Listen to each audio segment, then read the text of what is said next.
Hi.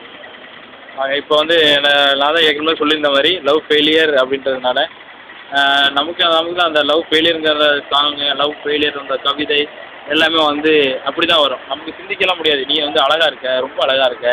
உன்ன மாரி ஒரு கவிதையை பார்த்ததே கிடையாது. அதே மாரிலாம் எனக்கு சிந்திக்கவே தெரியாது. ஏன்னு கேட்டிங்கன்னா, லவ் பண்ணுறப்போ வந்து நம்ம வந்து பிட் அடிச்சு எழுதுனால அதோட அருமை நமக்கு தெரியல. லவ் ஃபெயிலியர் அப்படின்னாக்கா டக்குன்னு இப்போ வந்து ஒரு பொண்ணு உங்களுக்கு வந்து ஏமாத்திருச்சு. அந்த சிச்சுவேஷன் ஒரு சாங் பாடுங்கன்னா டக்குன்னு நான் பாடிடுறேன். ஏன்னா என்னால் முடியும். ஏன்னா நான் நிறைய அனுபவிச்சிருக்கேன். 3 வருஷம் சின்சியராக லவ் பண்ணி ஏமாத்தின பொண்ணோட வலி வந்து எனக்கு நல்லா தெரியும். ஸோ அதனால் வந்து இப்போ ஒரு ஒரு சின்னதாக ஒரு கவிதை அப்படின்னா, சாயங்கால நேரத்திலே சாலையில் நீ போகும்போது சாமி ஊர்வலமாக உன்னை சுற்றி சுற்றி வந்தேன். சரணம்தான் கிடைக்கவில்லை, உனக்காக சுவாசிக்கும் என் சுவாசத்தையாவது அறிவாயா. இதை பார்த்தீங்கன்னா சொல்கிறது வந்து வைரமுத்து ஸ்டைலில் அப்படி அவர் ஒரு மாதிரி வந்திருக்கும். வைரமுத்து இப்படி தான் அப்படி நல்லா பேசுவார். நான் ஒரு வைரமுத்து ஃபேன் தான். அவரோட ஃபோட்டோஸ் நிறையா வச்சுருக்கேன்.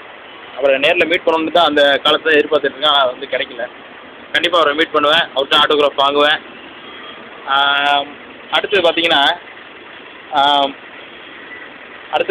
இப்போ வந்து உண்மை இப்போ அடுத்து கேட்டுக்கிறேன். நான் திரும்ப அதான் சொல்லிக்கிறேன். இப்போ வந்து ஸ்டூடெண்ட்ஸ் பார்த்தீங்கன்னா நல்லா பாருங்கள். ஒரு பொண்ணு பார்க்குது, மச்சான் நல்லா பார்க்குறாடா, நல்லா சைட் அடிக்கிறாடா, ஓகே. அது வந்து சைட் அடித்து சந்தோஷமாக இருக்கும். தயவு செய்து காதலித்து கண்ணீரை விட வேண்டாம்.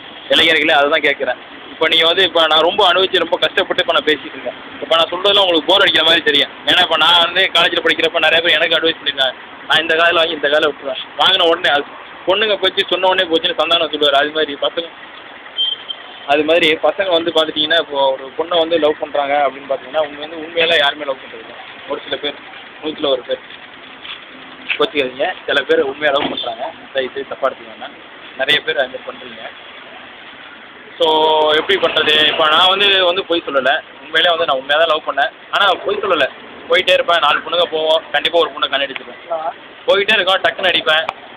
திரும்ப பார்ப்போம். 2 தடவை அடிப்பேன். அவ்வளோதான் முடிஞ்சு. மற்றபடி போய் அவங்கள்ட்ட போய் நம்பர் வாங்கணும், அவங்கள்ட்ட இது பேசணும். ஏன்னா நமக்கு வேலைகள் நிறையா இருக்குது. ஆனால் நிறைய பொண்ணுங்கள்ட்ட பேசியிருக்கேன். அவ்வளோதான். ஒரு ஃப்ரெண்ட்ஷிப் இது வரல. நமக்கு என்ன வேணும்? ஒரு ஃப்ரெண்ட்ஷிப், நல்ல மாதிரியான ஃப்ரெண்ட்ஷிப் நமக்கு தேவைப்படும்.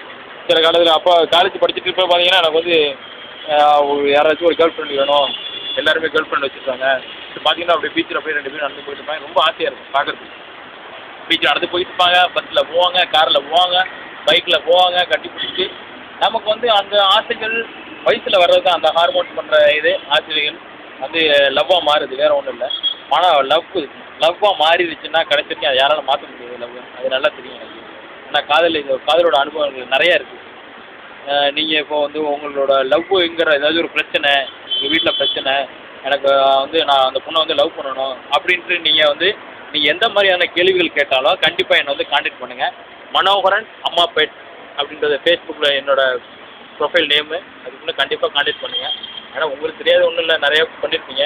தயவு செய்து உண்மையான காதலுக்கு மட்டும் இதை எனக்கு கான்டாக்ட் பண்ணிங்கன்னா நிறையா உங்களுக்கு டிப்ஸ் தருவேன். எப்படி அவங்கள சமாதானப்படுத்துறது, வீட்டில் எப்படி சமாதானம் ஆகுது கண்டிப்பாக தருவேன்.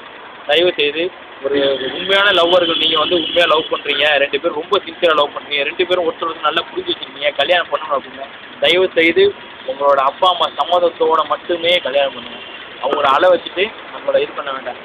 ஏன்னா இப்போ ஒரு தாய் வந்து பெற்றெடுக்கிறா, அவளை பெற்றெடுத்து சின்ன பிள்ளைலேருந்து வளர்க்குறா. அதனால் நம்ம பொண்ணுக்கு இப்படி செய்யணும் அப்படி செய்யணும் பார்த்து எல்லாம் செய்வாங்க. காலேஜ் போயிட்டு பார்த்தீங்கன்னா அந்த பொண்ணு வந்து லவ் பண்ண ஆரம்பிக்குது. லவ் பண்ணுறது தப்புன்னு நான் சொல்லலை. லவ் பண்ணுங்க, பேரண்ட்ஸையும் மறந்துடாதீங்க. அந்த பொண்ணு கொஞ்சம் கொஞ்சமாக வந்து லவ்வர்ஸ் ரொம்ப டீப்பாக இருக்குது. பையனும் வந்து ரொம்ப டீப்பாக இருக்காங்க. 2 பேரும் நல்லா. ஆனால் கண்டிப்பாக தெரியும் 2 பேரும் கடைசி வரைக்கும் சந்தோஷமாக இருப்பீங்கன்னு உங்களுக்கு தெரியும். இருந்தாலும் பெற்றோருங்கிற முறையில் அவங்க மனசு கஷ்டப்படக்கூடாது. அவங்க மனசு கஷ்டப்பட்டுட்டு தான் இந்த காதல் அப்படின்னா, காதல்லாம் என்ன அர்த்தம் முதல்ல அதெல்லாம் புரிஞ்சுக்கணும். காதல்னா மற்றவங்களையும் சந்தோஷப்படுத்தணும், நம்மளும் சந்தோஷமாக இருக்கணும். அதுக்கு பேர் தான் உண்மையான காதல். இப்போ வர்ற காதல்லாம் பார்த்தீங்கன்னா நல்லா லவ் பண்ணுறாங்க, உண்மையிலே லவ் பண்ணுறாங்க, வீட்டை விட்டு ஓடி போகிறாங்க, கல்யாணம் பண்ணுறாங்க. கண்டிப்பாக பாருங்கள் 1 இயருக்குள்ளே டைவர்ஸ் வந்து நிற்கிது. நிறைய பேர் பார்த்துருக்கேன். அதே சில பேர் கடைசி வீட்டை விட்டு ஓடி போய் திரும்ப கல்யாணம் பண்ணி திரும்ப ஊருக்கு போய் அவங்க அப்பா அம்மா சம்மதத்தோடு வாழ்றாங்க. ஆனால் அந்த நீங்கள் ஊருக்கு போய் திரும்ப சேர்கிற காலகட்டத்தில் ஒரு 2 வருஷம் இல்லை ஒரு 3 வருஷம் பார்த்தீங்கன்னா அவங்களோட எவ்வளோ வலிகள், அந்த கஷ்டங்கள் அதெல்லாம் வந்து அவங்க பேரண்ட்ஸு பார்த்தீங்கன்னா ரொம்ப கஷ்டப்பட்டுருப்பாங்க. அதனால் இப்போ இனி வரும் இளைஞருக்கு அதான் சொல்கிறேன். ஏன்னா இப்போ நான் நிறைய இதுமாரி நிறைய பேரை பார்க்குறேன். இப்போ பஸ்ஸில் போயிட்டு இருப்பாங்க. முன்னாடி ஒரு சீட்டில் பொண்ணு உட்காந்துருக்கோம், பின்னாடி வந்து நம்ம உட்காந்துருப்போம். பின்னாடி உட்காந்துருக்கப்ப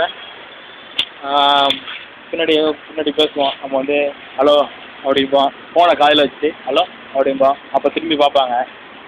ஸோ அவங்கள்ட்ட வந்து நம்பர் வாங்குகிறோம். அப்போ வந்து பசங்க பார்த்தீங்கன்னா, பொண்ணுங்க பார்த்தீங்கன்னா ஒரு டைம் பாஸுக்காக நம்பரை கொடுத்துருவாங்க. நம்பரை கொடுத்துட்டு ஜாலியாக பேசுவாங்க, எஸ்எம்எஸ் பண்ணுவாங்க. பசங்களை பார்த்தீங்கன்னா உடனே என்ன பண்ணுவாங்க, அதுக்கு பேர் தான் லவ், அதுக்கு பேர் தான் லவ் அப்படிம்பாங்க. அதாவது நீங்களே யோசிச்சு பாருங்கள், ஒரு பொண்ணை பார்க்குறோம், உடனே நம்பர் வாங்குகிறோம். அது வந்து சிந்திக்கணும். பசங்கள்ட்ட இருக்கிற மைனஸ் பாயிண்ட் அதுதான். ஏன்னா நானும் நிறைய அனுபவப்பட்டிருக்கேன். நிறைய பேரை பார்த்துருக்கேன். என் ஃப்ரெண்ட்ஸே அவ்வளோ பேர், நிறைய பேர் பஸ்ஸில் போயிட்டே இருப்பாங்க. மச்சான் அந்த பொண்ணு பார்க்குறதா இருக்கட்டும், எப்படியாவது நம்பர் வாங்கணுன்டான்னு சொல்லிவிட்டு நம்பர் வாங்குவாங்க. 10 நாள் எஸ்எம்எஸ் ஸ்டார்ட் பண்ணுவாங்க, 11 நாள் கால் பண்ணுவாங்க, 12, 13, 14, 15 ஒரு 2 வீக்ஸில் பார்த்தீங்கன்னா ஐ லவ் யூம்பாங்க. அந்த பொண்ணும் அவங்களோட கேரக்டர் எப்படி, அந்த பொண்ணோட கேரக்டர் தகுந்த மாதிரி இருக்கும். நான் லவ்லாம் பண்ணலப்பா அப்படின்னு சொல்லிட்டு ஒன்று கட் பண்ணிடுவாங்க, இல்லை லவ் பண்ணுறேன்னு சொல்லிட்டு கொஞ்ச நாள் ஊர் சுற்றுவாங்க. பசங்க தாடியை வளர்க்கணும், பொண்ணு காதில் வளர்க்குற மாதிரி அடுத்த ஃபிகர் அவன் ஆள் மாற்றிக்கிட்டே இருப்பாங்க. ஸோ அதனால் இது வந்து பொண்ணுங்க தப்பாக நினச்சிக்காதீங்க. எல்லா பொண்ணுங்களும் இது மாதிரி இல்லை, ஒரு சில பொண்ணுங்கள், சில பசங்களும் இது மாதிரி இருக்காங்க. ஒரு பொண்ணு நல்லா டீப்பாக லவ் பண்ணோம், பசங்க வந்து நல்லா லவ் பண்ணுற மாதிரி சில மாதிரி ஸ்டைலில் ஈடுபட்டு கடைசியில் பார்த்தீங்கன்னா எங்கள் வீட்டில் ஒத்துக்கலை, எங்கள் வீட்டில் இதெல்லாம் பிடிக்காது அப்படின்ற மாதிரி சொல்லிவிட்டு பொண்ணுங்களை கட் பண்ணி விட்டுறாங்க. தயவுசெய்து இதுமாரி பண்ணால் ஏன் இப்படி பண்ணுறீங்க? நீங்களே பாருங்கள். இப்போ உங்களை அடுத்த ஒன்றும் இல்லை, இப்போ ஒரு 20 வருஷம் 30 வருஷம் கழிச்சு உங்களுக்கும் ஒரு குழந்தை பிறக்கும். குழந்தை பிறக்கப்போ உங்களுக்கே தெரியும் நம்ம பண்ணதெல்லாம் கண்டிப்பாக பிள்ளை பண்ணோம். ஸோ அதனால் வந்து கண்டிச்சு வளர்க்கணும். அப்போ வந்து நீங்கள் ஆஃப்டர் ஒரு 20 இயர்ஸ் 30 இயர்ஸ் கழிச்சு நீங்கள் யோசிப்பீங்க. அதே மாதிரி தான் இப்போ நம்மளோட பேரண்ட்ஸும் யோசிப்பாங்க. நமக்கு பார்த்து செய்யணும் அப்படின்னு சொன்னாங்க. யாரையும் ஏமாற்ற வேணாம். ஏன்னா இப்போ பார்த்தீங்கன்னா இருக்க போகிற எல்லாருக்குமே தெரியும், பிறப்புன்னு ஒன்று இருந்தால் இறப்புன்னு கண்டிப்பாக ஒன்று இருக்கும். மனுஷனுக்கு வாழணும்னு இருந்தால் சாகணும் கண்டிப்பாக ஒன்று இருக்கும். எது போகிறோம். இப்போ சில பேர் சொல்லுவாங்க, நிறைய பேர் சொல்லியிருக்காங்க, எஸ்எம்எஸ் கூட பண்ணியிருக்காங்க. லவ்வுங்கிறது வந்து கார் மாதிரி, சில பேருக்கு வந்து கிஃப்டாக கிடைக்கும், சில பேர் வந்து கிஃப்டாக கிடைக்கும். லவ் ஒரு பாதைக்கு அப்படியே அழைச்சிட்டே போவோம். வழியில் வந்து ட்ராக் மாதிரி போயிடும். நம்ம ஒரு சைடு போயிடும், அது ஒரு சைடு போயிடும். நம்ம போகிற பாதைகள் சரியான பாதையாக பார்த்து 2 பாதைகள் இருக்கும். சரியான பாதை, தவறான பாதை. அதில் சரியான பாதை நீங்கள் போயிட்டுனா கண்டிப்பாக வாழ்க்கை வெற்றி. பாய்.